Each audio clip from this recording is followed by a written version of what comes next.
My weight loss journey, part 2.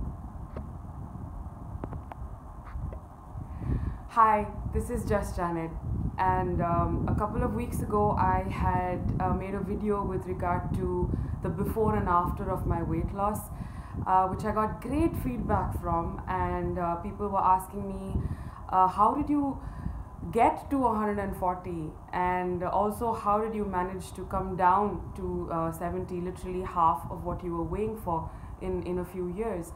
And yes, I was 140 about 8 or 9 years ago, and right now I've come down to 70, and all of those details are there in my previous video, which is right there on the same channel that you can see at the bottom, Arm Press TV. And today I am going to talk about what led me to become 140 kilos. And there is no a grand story to it. It's just that I overate. I excuse me. I did stress eating, and stress eating is a fact. It's the truth. How much ever we run away from it, it is not something that we should be denying it at all.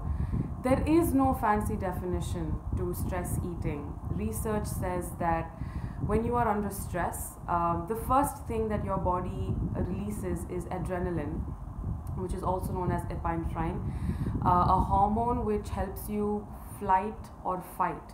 If you're in a challenging situation, if you're in a stressful situation, the nervous system automatically releases this adrenaline hormone to help you either run away from the situation or fight it. Once the stressful situation goes away, yes, the adrenaline goes away as well.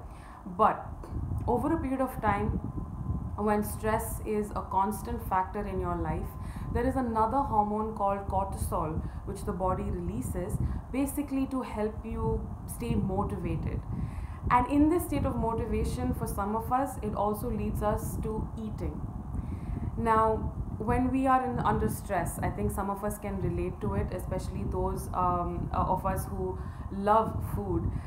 We often get to a situation when we are in stress, we want to reach out to something called comfort foods, which are full of fat, very sugary, and very easily accessible, right? Like your chips, your pastries, your donuts, samosas, anything that is deep fried and makes you feel full. Generally, also the hormone cortisol reduces once the stressful situation goes away.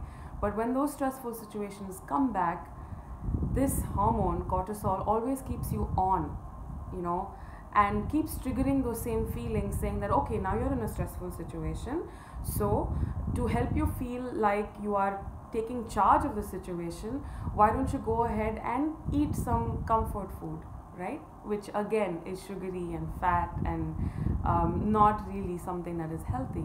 So that is exactly what happened to me. A lot of stress. Stress in terms of my body image, stress in terms of relationships, stress in terms of my job. So all of it combined, I was on constant stress. And this stress, as it is, was causing weight gain, because I used to feel lethargic, not enough to exercise.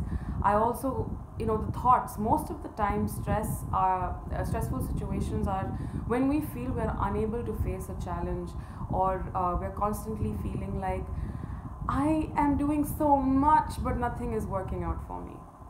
And because of that, comfort food was something that helped me, or rather, how do I say it, in disguise made me feel like I was facing my challenges and I was actually trying to overcome my problems, but that was not the case. As a child, I've always been a happy child. It's never been, I don't recall any situations where I have been really down in the dumps, but from childhood, I have been on the plumper side, okay? You may call it fat, you may call it overweight. I was on the plumper side. And when you're a child and you're chubby and cute, people will come and be like, "Ooh, you're so cute, you have such cute round cheeks." And as you grow up, as you hit teenage, as you start growing into an adult, that chubby fat is not cute anymore, it's ugly, according to some people. That was causing me stress in terms of people telling me, "Oh, I think you should lose a lot of weight."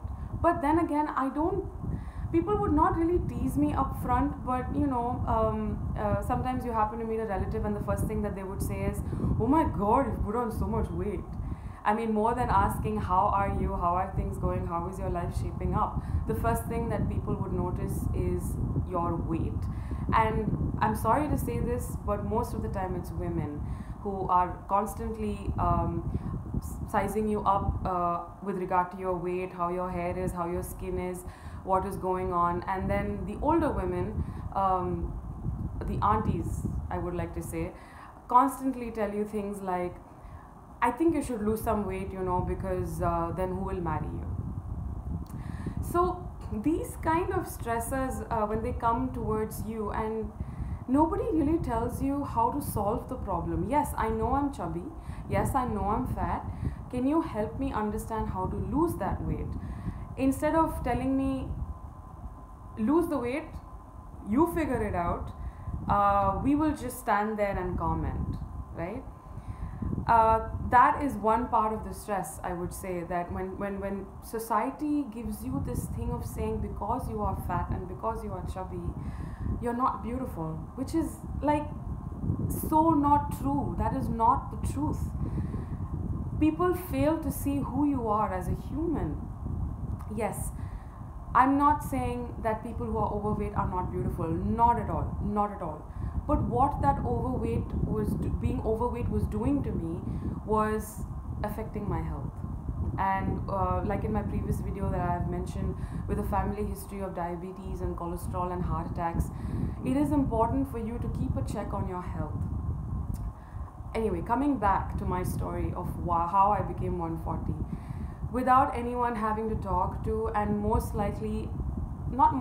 I know I used to feel shameful. Sometimes I used to think twice to sit on a chair which looked slightly rickety, slightly not so strong, and I would think like, what if I sit on it and it will break? Very foolish thought, right? The stories in my head, but they were in my head, and I couldn't talk to anybody about it because I felt shameful of my weight, and I kept blaming myself, so kept building on that guilt. And the only thing that gave me relief was my comfort foods, right? That was the easiest thing for me to reach out to. That being one. Second, not being in a job that I enjoyed was causing me a lot of stress. Again, there was no proper guidance.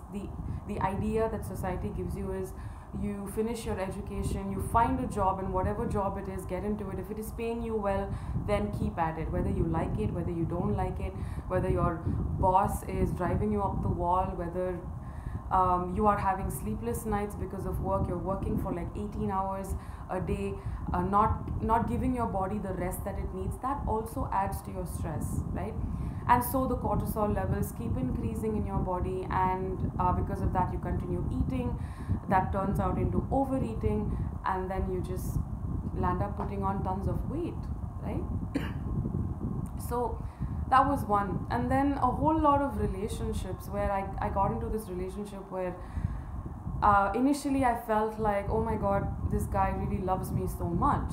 But slowly I realized that the constant stress of having to literally report to him where I'm going, what I'm doing, manage his finances.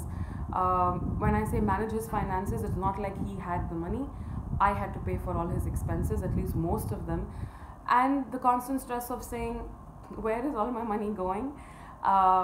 Again, I had to hide the fact that I was actually supporting him financially. That was also causing a level of stress for me. I was not able to keep a track of what was coming into my account and what was going out.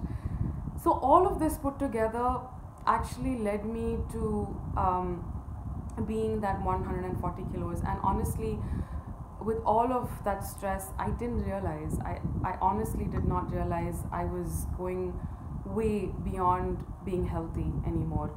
And then it's like a vicious cycle, right? The stress, and then you start thinking, you start possibly making stories up in your head, you have nobody else to talk to, so that leads to you internalizing that guilt, feeling shameful.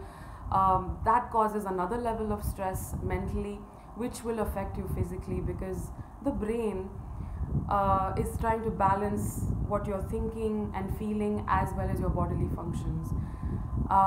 It took me a long time to realize the kind of vicious cycle I was in, and I said nothing doing.